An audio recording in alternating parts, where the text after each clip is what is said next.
Okay.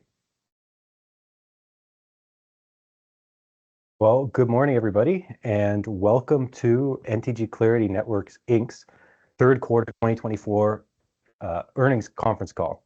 My name is Adam Zaghloul. I am Vice President, Strategy and Planning for NTG Clarity, and I will be hosting and delivering this morning's session. So just real quick on the agenda for the session, I'll start things off by going over a few of the highlights around third quarter.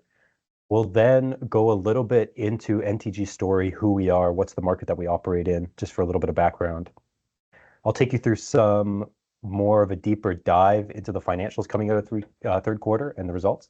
And then we'll finish things off with a question and answer segment where I'll answer a few of the questions that are written in by you, the audience. So thank you for anybody who's written a question.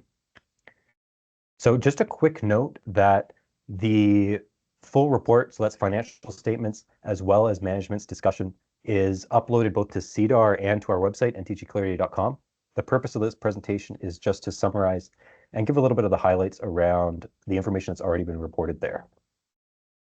So to start things off, I need to start with a little bit of a disclaimer around forward-looking information. So certain statements in this presentation, other than statements of historical fact, are forward-looking information that involves various risks and uncertainties. Such statements relating to, among other things, the prospects for the company to enhance operating results are necessarily subject to risks and uncertainties, some of which are significant in scope and nature. These uncertainties may cause actual results to differ from information contained herein, but there can be no assurance that such statements will prove to be accurate. Actual results and future events could differ materially from those anticipated in such statements, and these and all subsequent written and oral forward-looking statements are based on the estimates and opinions of the management on the dates that they are made and expressly qualified in their entirety by this notice. Company assumes no obligation to update forward-looking statements should circumstances or management's estimates or opinions change. And one other disclaimer that's new as of this quarter, this presentation also contains non-GAAP, non-IFRS approved measures. Now, they're namely EBITDA and adjusted EBITDA. They're outlined in our earnings press release, in the MD&A filed with the securities regulators, and also in the appendix of this presentation. So when the slides are posted after this presentation, it'll be there. But make sure to refer to that clarification to see how the non-GAAP measures are reconciled with proper IFRS reporting. So with that out of the way, I want to say welcome once again to NTG Clarity's third quarter 2024 earnings conference call. So third quarter 2024 really was another amazing quarter for NTG Clarity. We're seeing Q3 as our 8th consecutive record-setting quarter when it comes to revenue. Top-line revenue is up 109% for the quarter compared to last year to $14.7 million. Year-to-date revenue is up 100% as well from last year, up to $38.9 million. Now, I would say the primary driver behind this is really our customers, right? Our customers are recognizing our ability to roll out quality digital transformation teams and services at competitive prices. And due to that, they're willing to sign on for larger contracts over longer periods of time. So a huge thanks to all of our customers. And the delivery of all of this growth is definitely due to all of the hard work and dedication from the entire NTG Clarity team. So thank you very much to the whole NTG Clarity team who's made this growth possible. And that includes about 100 new employees who were hired over the course of the quarter to fill positions, manage the existing growth, and keep us going on our growth trajectory. So thank you very much to all the NTG Clarity employees as well.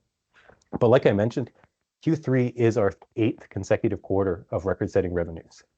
Revenue's up 109% compared to last year for the quarter, year-to-date up 100%. But the growth continues far past the top line, right? We also set another record for net income in Q3. So Q3 net income is up 303% to $2.1 million. Year-to-date net income up 272% to $6.9 million. And new this quarter, we're starting to report adjusted EBITDA as a metric and a measure. Now, this aims to get a measure on our profitability while normalizing for discretionary expenses and also fluctuations due to foreign exchange. So we have a pretty strong adjusted EBITDA coming out of Q3 as well. Adjusted EBITDA up 140% from this time last year to $3.2 million. That makes for a 22% adjusted EBITDA margin, up from 19% for the same time last year. And that's just a really solid 22% adjusted EBITDA margin when you compare to a lot of our IT services peers. So very strong profitability metrics and growth to go with our strong top-line growth as well. When it comes to some of the big news events over Q3, definitely one of the biggest news events is our largest ever 3-year, $53 million contract that we announced towards the end of August. And when you roll that contract up with some of our other POs in our pipeline, we get our current work on hand of $83.5 million. So this includes unbilled POs and contracts on hand as of September 30th, 2024. Another big event in Q3 was the closing of our brokered life offering. So the proceeds of that offering combined with our positive operations cash flow leads to $5.4 million in cash on our balance sheet, which we're going to use in the future to continue funding our growth. So with our strong growth, our strong profitability, our strong pipeline, as well as our cash on our balance sheet, I'm proud to reaffirm our 2024 full year guidance of $55 million in revenue at a 14% net income margin. And that is, fresh off the presses. Just in the last month, we increased our guidance from $50 million to $55 million and our net income guidance from 10% to 14%. So we're really looking forward to finishing out the year strong, making the investments we need to fulfill these new contracts that we have and our new contracts up in our pipeline and really keep the growth going. So if you're new to the NTG story, or maybe you've been with us for a while and you just need a little bit of a refresher, I want to take a little bit of time to go over who we are.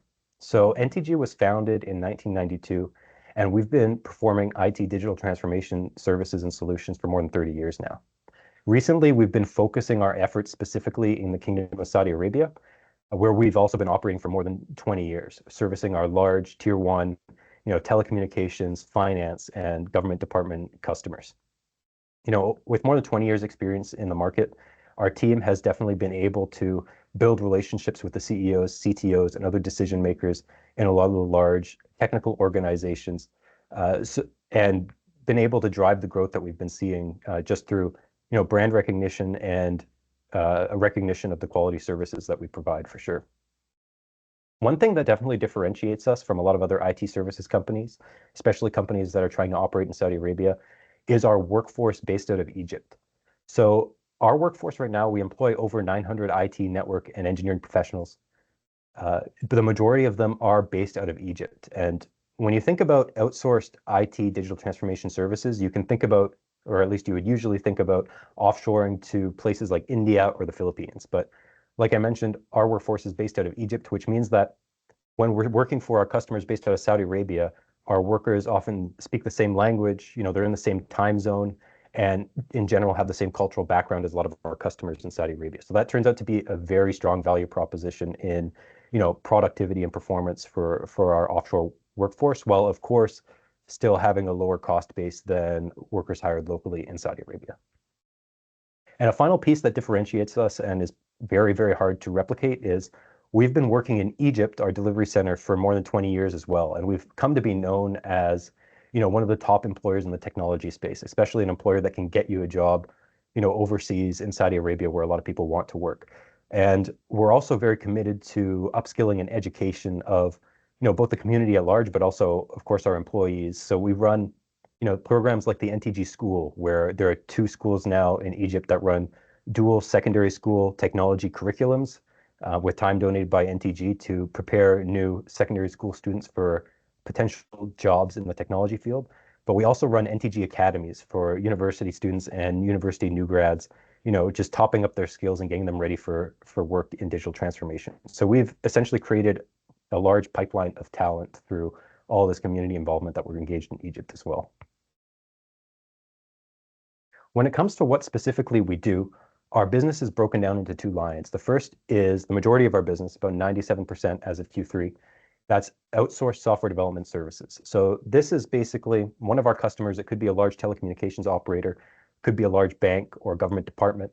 They have a software development project that they want to build, but they don't have the manpower and they don't have the expertise in-house to do it.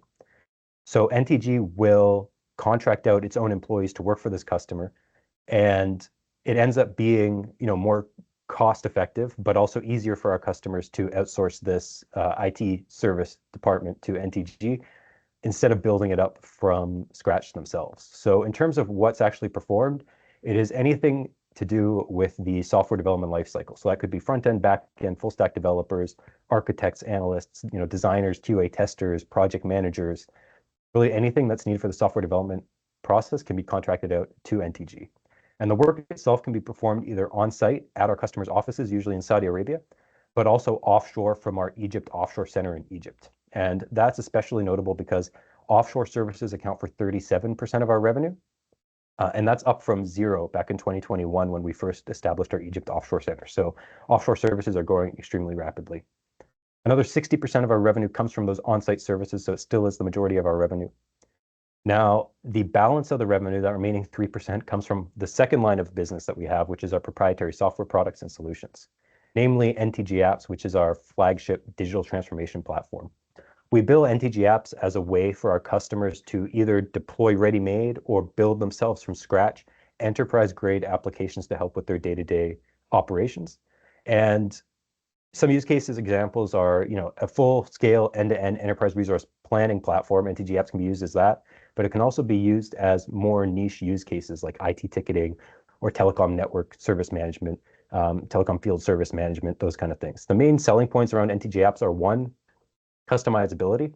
NTG Apps are able to be deployed and built with no code. So oftentimes just business personnel are able to drag and drop interface build and drag and drop workflow build to get their applications up and running with a quick time to value, but also the integrability of NTG Apps. So NTG Apps can be connected and integrated with other NTG Apps modules, but also to any other software platform third party that a customer may use, as long as it has an API access point, right? So NTG Apps can be integrated with, third-party ERP platforms, but also other larger scale IT ticketing platforms to really get at individual gaps in our customers' processes and solve them extremely flexibly. Now, it's worth noting that while NTG Apps is only 3% of our revenue and the proportion has been declining quarter for quarter, the absolute contribution of this line of business has been increasing. It's just that the outsourced software development services line has been growing at a much more rapid pace. So that's where the majority of our demand is. So I want to go over a little bit about the environment and the market that NTG is operating in, and maybe why an investor would want to choose NTG as a part of their portfolio. I think it really boils down to all of the economic tailwinds in the Gulf, specifically in Saudi Arabia, driving rapid growth for years to come. Now, I mentioned NTG is focused on the Kingdom of Saudi Arabia. It's where 97% of our revenue comes from right now. And, that's for good reason. Saudi Arabia is expected to be one of the 3 fastest growing economies in 2024. And that's because of its Vision 2030 economic development plan. Saudi Arabia is seeking to diversify its economy away from its traditional oil and gas dependence and towards more of a balanced service-based economy. So huge investments are being made in infrastructure, tourism, becoming a financial hub for the region, as well as sports and entertainment. And underneath all of these investments is digital architecture that's going to be needed to support them. The government itself has established its Digital Government Authority, which seeks to transfer all of the citizens' government services like healthcare and banking onto digital apps, and they're engaging in partnerships with the private sector to do a lot of the telecommunications and IT work for them as well. All this with the goal to increase the portion of their GDP that comes from small and medium-sized enterprises. Now, a lot of the times when people think about the Middle East, they can oftentimes think about instability, but that's definitely not the case with Saudi Arabia, where we operate. Pretty consistently, Saudi Arabia has proven itself to be a beacon of both political and economic stability. If you take a look at the US News global ranking of political stability, Saudi Arabia ranks just a handful of spots lower than the United States for stability. So it definitely is a politically stable area. On the economic front, organizations like Moody's have graded Saudi Arabia's economic stability as A ratings, which puts it on par with economies like Japan.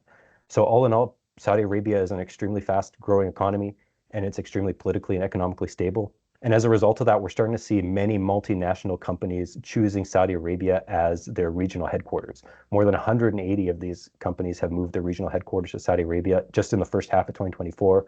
And those are big ticket companies like PepsiCo, Google, Unilever, and Siemens, right? All of this with the idea of investing, more than $12 billion from foreign companies in 2024. So a huge, fast-growing company in a stable and growing economy that a lot of multinational companies are moving in on. Now, what's definitely notable is that NTG is not one of those 180 companies that moved in the first half of 2024, because we've been operating in Saudi Arabia for more than 20 years now. Like, we've established ourselves as a provider of top-tier IT digital transformation services with competitive pricing. And a lot of the times, because we have this workforce based out of Egypt that shares the same cultural background, speaks the same language, and works in the same time zone as our customers in Saudi Arabia, we're often seen as more of the hometown pick. And we're seeing this in our numbers, right? We're able to consistently put out quarters with 100% revenue growth while at the same time being profitable. So the growth prospects are definitely strong in Saudi Arabia, taking advantage of the growing economy. So that's a little bit of the background around who we are and what we do. I want to take the opportunity now to dive a little bit deeper into the financial statements for Q3. So I'll start with the income statement itself. Top line revenue, I want to stress again, it's been a good quarter for NTG. Revenue up this quarter 109% compared to the same quarter last year at $14.6 million for the quarter, and revenue up 100% year to date at $38.9 million as well.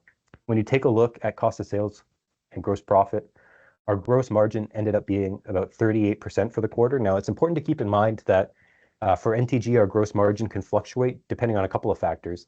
The primary one is the mix of revenue streams. Our software products and solutions tend to have a higher gross margin than our outsourced software development services. And within our outsourced software development services, gross margin is typically higher with our offshore services when compared to on-site. So as our offshore services grow, as they have been, our gross margin is expected to pick up a little bit in that respect. But then also in terms of any discounts that we give customers to attract new business, or any temporary contractors that we onboard to fill seats in contracts, that can all play into how our gross margin lands. But this quarter was 38%. It's the same on the quarter as it is year to date, and it's very comfortable in our projected operating band of about 35% to 40%. So that's the gross margin. When we take a look at our operating expenses, it went up a little bit this quarter to become 18% of revenue for operating expenses. And this was expected. If you're following us since Q2, you know that we expected Q3 and Q4 to involve investments into our Egypt offshore center and our Saudi sales office, as well as new employees and equipping those new employees to service all these new contracts that we're getting and all this growth. So a little bit of increased operating expenses was expected and is expected to continue for the rest of the year. But if you take the operating expenses off of the gross profit, you arrive more or less at our adjusted EBITDA margin, which is a new metric that we're reporting this quarter. I've added that in at the bottom of the slide here. Adjusted EBITDA for the quarter, $3.2 million, up 140% from the same quarter last year. Again, this is a really strong adjusted EBITDA margin, higher than maybe other players in the IT services space can definitely claim. If you continue down the income statement, you can arrive to the other exchange loss and gain on translation. Now, this, of course, is the line item that accounts for foreign exchange between basically reconciling our Egypt operation with the rest of the company. This quarter, it was relatively low of a gain, $31,000, compared to a loss of $100,000 for the same quarter last year. Year to date, it's a pretty significant gain of $350,000 compared to a loss of $728,000 for the same period last year. And this is largely due to the devaluation of the Egyptian pound in the first quarter of 2024. Essentially, operating out of Egypt is a good hedge on, the Egyptian pound, because we're able to pay our expenses in the Egyptian pound, which has a history of being devalued, while collecting our revenue from our customers in Saudi Arabia who pay in the Saudi Riyal, which is pegged to the US dollar. So we're definitely able to make a little bit of money on, devaluation of currency when that is the case. Now, for Q2 and Q3, the currencies remained relatively stable, but we definitely picked up some gains in Q1 this year. So that brings us down to the total comprehensive income for the period. That's our net income. For Q3 2024, that was $2.1 million. That's up 303% from the same period last year. Year to date, we're at $6.9 million, and that's up 272% year to date compared to last year. So very strong, despite our expected investments in growing our operations that we mentioned. That all trickles down to a earnings per share of 5 cents for the quarter, compared to nothing for the same quarter last year, and 16 cents for the year to date, compared to 1 cent for the same period last year. Now, even when you take into consideration the share consolidation, the 5-to-1 reverse split that we performed earlier this year, that still more than triple the earnings per share. So we're definitely seeing a lot of our strong growth trickle down into the earnings per share metric as well. So all in all, the billing that we've had so far this year, that $38.9 million, along with our $83.5 million pipeline of deals on hand, puts us in a really strong position to meet our $55 million target for the 2024 year and also meet our net income projected target of 14%. Now, you'll probably notice that net income year to date has been about 18%, but we're projecting 14%. And that's because we definitely expect in Q4 expenses around new office space for our Egypt offshore center and our Saudi sales office, hiring of new employees and training them and equipping them to prepare them for these large contracts like the $53 million contract we got in August. We expect a lot of those expenses to hit in Q4, and that's why we're guiding towards a slightly lower net income margin. But still, we're very excited to keep the strong growth going. Okay, now I'll move on to our third quarter balance sheet. And what I definitely want to highlight is in the current assets, $5.4 million of cash on hand. That's a combination of the proceeds from the life offering we closed in September, as well as our cash from operations, which was positive for this quarter. So it puts us in a really strong position. Like the cash flow or the cash on our balance sheet that we've had is more definitely than NTG's had in the last 5 years, maybe even in its lifetime. And it's putting us in a really strong position to continue to make the investments to keep the growth going. The balance sheet as a whole is probably the best that it's been in NTG's history. So we're definitely really excited to present this this quarter. We've got a positive working capital of $9.8 million as of the end of Q3 compared to a deficit of $2.1 million at year end. So definitely making huge strides in our working capital improvement as well. In our assets as well, you'll probably notice that receivables have gone up about 150%. And it's safe to say that in Q3, the reason for that is really due to our rapid growth. When you're putting 100% revenue growth on in a quarter, you definitely expect that to have an impact on your receivables for sure. If you've been following us since Q2, in Q2, we mentioned that, just due to the fact that it was a summer and things go slower in the summer, but also due to two major Middle Eastern holidays falling in Q2, we were a bit behind in some of our receivables. But as of Q3, 92% of those delayed receivables have been collected, and only about 1% of our receivables are past due. That's greater than 180 days. So we've made huge progress in our collections and reducing our receivables this quarter. And to the extent that our receivables are still high, it really is a function of the really extremely rapid growth that we've been seeing of our top line. You continue down to our liabilities. The important thing to call out is in the non-current liabilities, $6.1 million of long-term debt in there is in fact owned by NTG's CEO and NTG's president. So there are no specific repayment terms, and the effective interest rate is really less than 1%. So it's extremely favorable debt to have on the balance sheet, and that's due to restructuring that was done in the company in 2019. But that being said, we're still committed to paying down long-term debt as cash flow permits, and that seems to work out to be about $150,000 of debt repayment every quarter, and that's what we did in Q3. And that puts us up to $450,000 in year-to-date debt repayment as well. And we expect that trend to continue going forward into the future. So overall, I just want to highlight again, this is the strongest that NTG's balance sheet has been probably in its entire history. We've got that $5.4 million of cash on hand to fund continued growth. We're just really excited about continuing to keep the growth going into Q4 and beyond. Okay, so let's now take a look at our Q3 cash flow statement. So I want to start off by highlighting the positive operating cash flow for the quarter and of the year to date. You can definitely notice that both in the quarter and the year to date, the operating cash flow has been a little bit lower than it had been in the previous reporting period. And that's, like I mentioned in the receivables discussion on the balance sheet, largely due to the top line growth that we've been seeing. It's due to the accounts receivable growth, which is in turn due to the top line growth that we've been seeing. So I mentioned that 92% of the outstanding receivables from Q2 had been collected in Q3.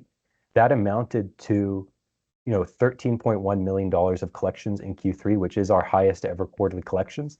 And those strong collections continued into Q3 itself. Or after Q3 into Q4 itself. After quarter end, $7.2 million of collections happened in October, which was in turn our highest ever monthly collections. So to the extent that accounts receivable is acting on a drag on cash conversion, it's because of our rapid top line growth and not because there are any, significant amount of aged receivables at this point. Continuing to cash inflow from financing, we see a significant change, $4.7 million compared to an outflow of $359,000 for the reporting period. Similar numbers for the year to date as well. And this is largely due to the life offering that we closed back in September. So we're really excited to get this cash on our balance sheet to be able to make investments into continued growth of the company. The only other thing that plays into cash inflow from financing is our consistent long-term debt repayment, which I talked about on the balance sheet. Turns out to be $150,000 per quarter, about for $450,000 year to date for that specific debt owed to the management team.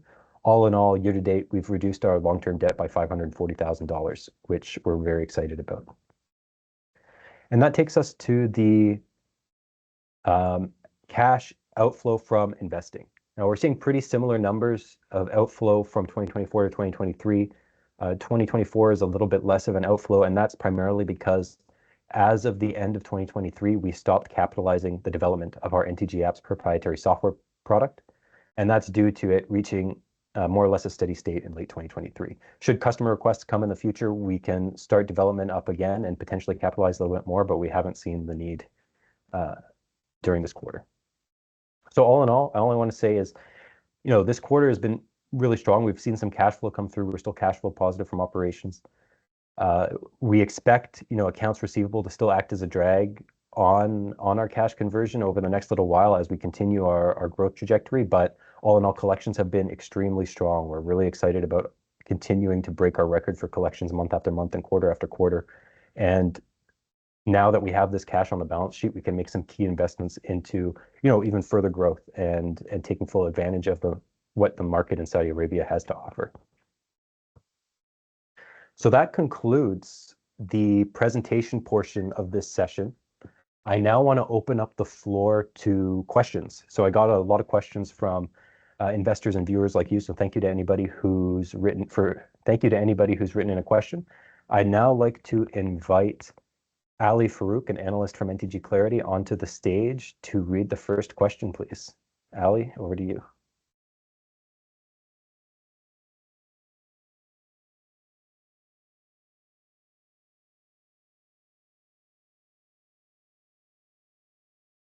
There you are. Hello, everyone. As he mentioned, my name is Ali, and without further ado, we'll get straight into the questions. So our first question comes in from Matt from Canaccord Genuity Group regarding our $83 million backlog. How long will this take to convert into revenue, and how has this grown year over year? Yeah, right on. Thanks for the question, Matt. So our current $83.5 million backlog really has visibility out 3 years at this time, which is a really significant achievement. Let's say 1 year ago, NTG's backlog was probably in the neighborhood of $20 million. That's what it had been for the last little while. But the key thing to keep in mind is that backlogs typically only had 1 year visibility on them. Over time, our customers have gone from, signing, back in the day, month to month or quarter to quarter contracts to the point where we are now, where the typical contract is a year to year. And now into the future with these big contracts that we've received recently, the $53 million contract in August, the $7.5 million contract earlier in August, being 3-year contracts. Our customers are willing to sign on for larger engagements over longer periods of time because they're recognizing, the quality of our services and the competitive pricing involved. So, whereas maybe this time last year backlogs were around $20 million over 1 year, now we're seeing this $83.5 million backlog with visibility out over 3 years. Okay, great. Our next question comes from Mark from Load Rock Advisors. NTG is highly concentrated in the Saudi Arabian economy. Are you looking to diversify? Okay, right on. Thanks for the question, Mark. We think about diversification in a couple of ways. I would say the primary way we think about it is that, I mentioned in the presentation that Saudi Arabia's economy is expected to be one of the 3 fastest growing economies in 2024. It really is our top priority to take full advantage of all the growth that we're seeing in Saudi Arabia. Don't think it would be a wise use of capital to spend too much money trying to diversify elsewhere. So I just want to reiterate that, the number one priority for the management team is to take full advantage of the growth that we're seeing in Saudi Arabia. Now, the second way that we think about diversification is, we have this business model where we have employees in Egypt that very well serve customers who speak the same language, are in the same time zone, and have generally the same cultural background. So we're able to find markets similar to Saudi Arabia to expand into. One good example is Iraq. Iraq is in a similar situation as Saudi Arabia. They have financing from their oil and gas sector, and they're looking to digitize. And we've had some luck selling our proprietary software products and solutions in Iraq itself. To date, it's about 1 to 2% of our revenue, but we're looking forward to the extent that we're diversifying and expanding, expanding into markets that we can serve using our tried and true business model. So when investors are looking at NTG, it should definitely be as a way to expose their portfolio to the growth in Saudi Arabia, and specifically the Saudi Arabian tech market, and potentially other markets like it in the same region. Amazing. Our next question comes in from Navi, a private investor. Your team guided to a 35% plus gross profit margin on the recent large Saudi contract win. Could you provide some guidance for how that contract will impact cash flow? For example, is the contract billed monthly or quarterly? Is it a fixed bid or T&M? Okay, right on. Thank you, Navi, for the question. So that large $53 million 3-year contract that we received back in August, its structure is pretty typical of all of our contracts. So it is a fixed bid. For example, it's billed monthly. Those are some stats about it. But in terms of how it will impact cash flow, it'll definitely have some startup costs, right? Like I've talked a few times over the course of this presentation, a major theme has been we're making the investments now in Q3, Q4 to ramp up our office space, hire new employees, train those employees, and get them ready to fulfill this contract. So in the short term, there will be a little bit of drag on our cash flow just due to these extra expenses. But over the long term, once this contract gets ramped up into early 2025, we expect it to contribute positively to cash flow, right? Like we'll have it at a steady state, and there shouldn't be too much of an impact to our cash flow going forward. All right. Our next question comes in from Chandler, a private investor, regarding the 22% adjusted EBITDA margins. Could you elaborate on the main factors driving this margin expansion? And do you expect these margins to be sustainable going forward? Okay, right on. Thank you, Chandler, for the question. So our adjusted EBITDA margins, yes, they are definitely, more favorable than a lot of competitors, I would say, in the IT services realm. But I think the reason behind them and the reason why we think they're going to be sustainable going forward is that we've set up our business model so that there aren't a whole lot of variable expenses flowing down, to the bottom line. Variable costs that flow down are, G&A. So we have office space that we need for our employees. We have a marketing and sales team in the marketing and sales line item, but other G&A items are expenses for equipment for these employees. Those are really the only expenses that flow through to the bottom line from an operating standpoint. So because of that and management's strong, cost control mentality that we try to employ, we're really looking forward to having these strong EBITDA margins flow through to the bottom line in the future. All right, great. Our next question comes in from Sergi, a private analyst. Your 14% net income margin on $55 million sales for 2024 compared to the 9 months figures assumes the Q4 2024 net profit is going to decline significantly compared to other quarters in 2024. Why are you expecting operating costs to increase that significantly to explain this net income reduction in Q4 2024? Or is it just that the guidance is too conservative? Okay, right on. Thank you, Sergi, for the question. I appreciate it. So when we're talking, guidance for our margins going forward, the overarching philosophy, just to get it out of the way, in the first segment of the answer is, we want to give out guidance that we know we can reasonably achieve. So there's definitely that line of thinking within our philosophy for issuing guidance.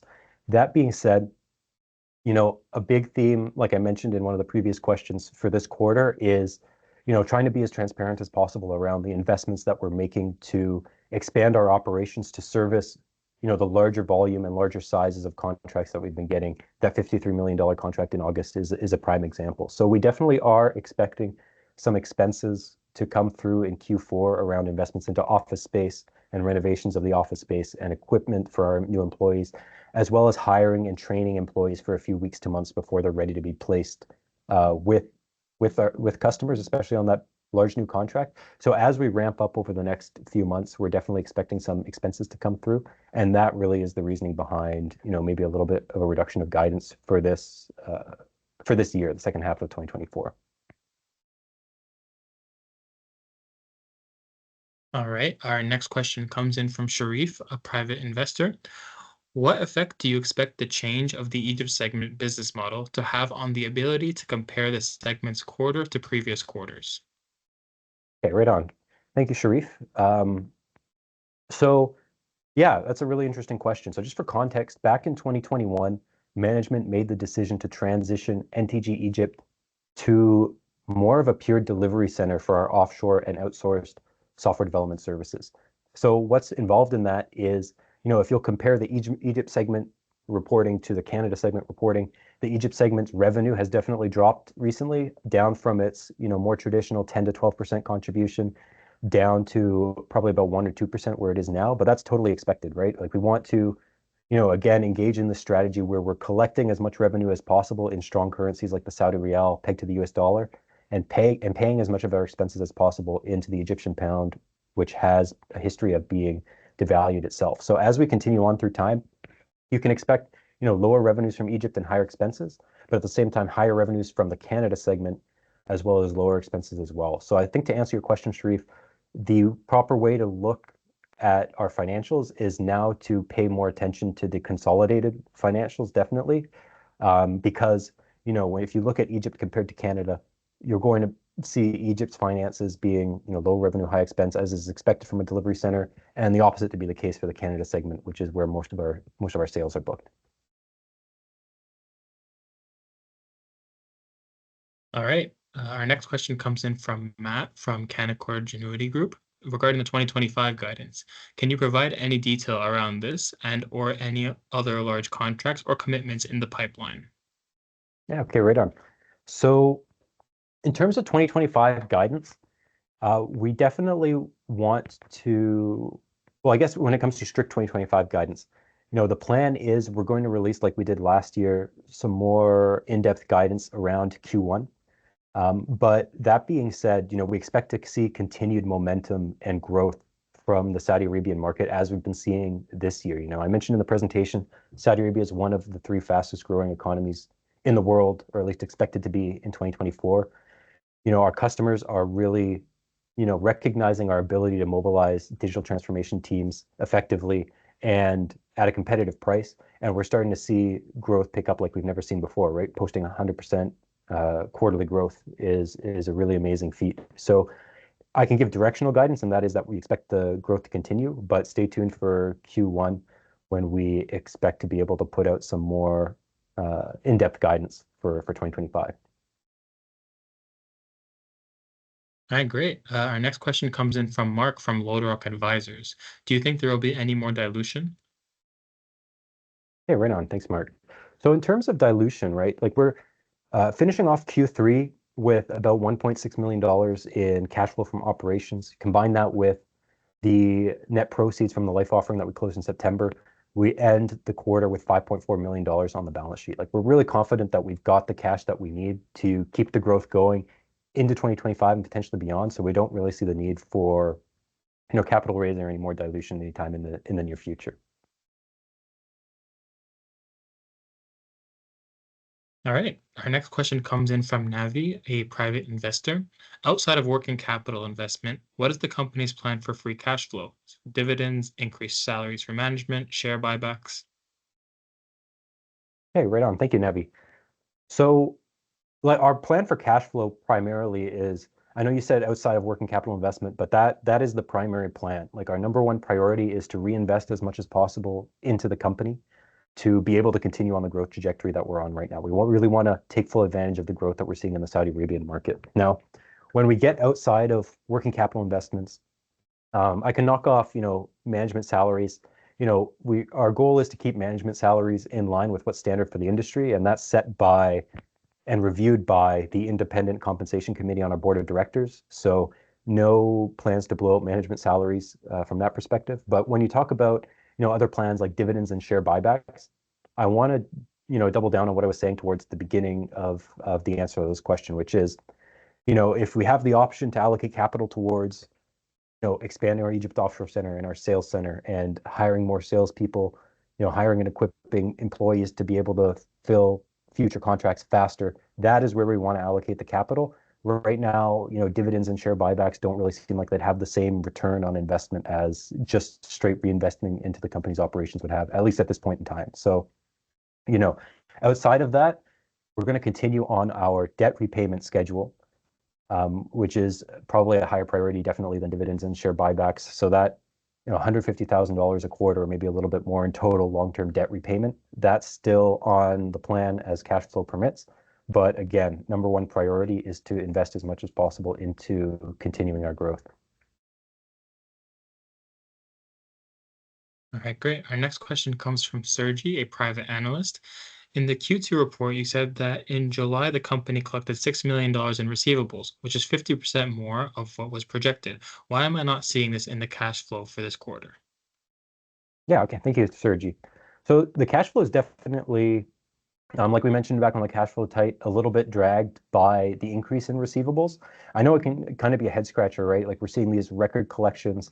How come the cash flow isn't coming through as much as you maybe would expect? But it really is due, the vast majority of it really is due to the growth in our top line, right? Like putting 100% on our top line really significantly impacts the cash flow from operations for sure. I mentioned, just to reiterate, this quarter we had $14 million in booked revenue. And so, that goes against, once you add all of the expenses that we paid out over the quarter, including our debt repayment and, investments into our Egypt offshore center and Saudi sales office, you're starting to see how, that plus $14 million in collections can maybe start to put a little bit of a damper on the cash flow. But again, quarter three has been the strongest collections that we've ever seen in NTG's history, $13.2 million collected. And that carried forward after quarter end. I mentioned $7.2 million collected in October. So collections continue to be very strong, but it really just is, the cash flow really just is a function of how fast we're growing our top line. And, we expect the growth to continue as long as we possibly can. So, while we continue to see this rapid growth, we're going to continue to see, maybe a little bit of a compressed cash flow, but that's because of the top line growth and not due to any struggles with collection as well. Like even if you take a look at our financial statements, any value of aged receivables less than 90 days is billing, during Q3. So when it comes to receivables that have carried over from Q2, there's probably $1 million or less on our balance sheet of that. And when it comes to receivables that are actually past due, like I mentioned before, it's in the neighborhood of 1% of our receivables, about $100,000. So we're actually really confident and really happy with how our collections have been performing, at least in Q3, and we're looking forward to keeping that up into the future. All right, amazing. Then our next question is from Mark from Rock Advisors. As a tech service provider, what are some of the challenges you face with 100% year-over-year growth? Yeah, right on. Thanks, Mark. So I guess 100% year-over-year growth is a nice problem to have. When it comes to challenges, when it comes to keeping up, it really is scaling our operations to meet the demand and to meet the servicing requirements of all the contracts that we're getting that, go into the contribution of that 100% year-over-year growth. So we think about it in, I guess, two categories that go into scaling for this growth. The first challenge is definitely, office space. Where are we going to house all these offshore resources in Egypt? And we've done a really good job preparing for that, I think, in that, the new office that we opened up around mid-late 2023, we got the first right of refusal on other floors in that same office building. So we can basically expand whenever we need to for the foreseeable future. We leveraged that first right of refusal back in this August when we opened up another floor in the same building, in part to prepare for the large $53 million contract that we got back in August. But we continue to hold the first right of refusal on other floors in that same building. So we expect it to be a relatively straightforward process to scale our office space. So the other category is definitely recruiting and staffing, which is going to be a hot topic. It's definitely, for anybody who's scaling, recruiting is always something to consider. Now, NTG is in a good spot with recruiting. Number one, we operate out of Cairo, Egypt, which Cairo is a mega city. It has a population in the tens of millions. And more than that, it has a focus on, technology. There are a lot of great technology professionals that operate out of Cairo. And because NTG's operated in Egypt for more than 20 years now, we've built ourselves up a reputation of being a reliable and a good employer for technology professionals that are looking to work, in Egypt, but do work for a company maybe in the Gulf where salaries might be a little bit more competitive for sure. So we have a long history of being a preferred employer for people in Egypt, but even more than that, we've also set ourselves up a really strong talent pipeline through a lot of our community involvement. And that's in the form of our NTG schools, which are two high schools that are dual curriculum, standard secondary school curriculum with technology to prepare secondary school students for jobs in technology in the future, but also our NTG academies, which are training programs for university students and our own hired new university graduates to train them up and polish and perfect those technical skills as they get ready to go out into the market. So I would say recruiting, NTG is doing a great job in keeping up with recruiting, just because of our extensive and long pipeline of talent that we've built over our decades of experience in Egypt as well. So I would say the number one challenge with 100% growth is definitely scaling the operations up, but we've done a good job on both the office space and the talent acquisition sides of things for sure. All right, that's all the questions that we have for today. Adam, I will pass it back on to you. Okay, right on. Thank you very much, Ali. And thank you again to everybody who wrote in a question. It was really great to be able to answer those live on the air. That is all I have on the agenda for this third quarter 2024 earnings conference call for NTG Clarity. I want to thank everybody for tuning in. Q3 was a really exciting quarter. The growth continues. Our collections are stronger than they've ever been. And we're just looking forward to keeping the growth going on into the future. So thanks again to our number one, our customers for trusting us and having the confidence in us to expand our relationships, but also thank you to all the NTG employees who have made this happen. And yeah, onward and upward. I can't wait for Q4 year end, which will be coming out in the next couple of months. But until then, I hope you take care and we'll talk soon. Thank you.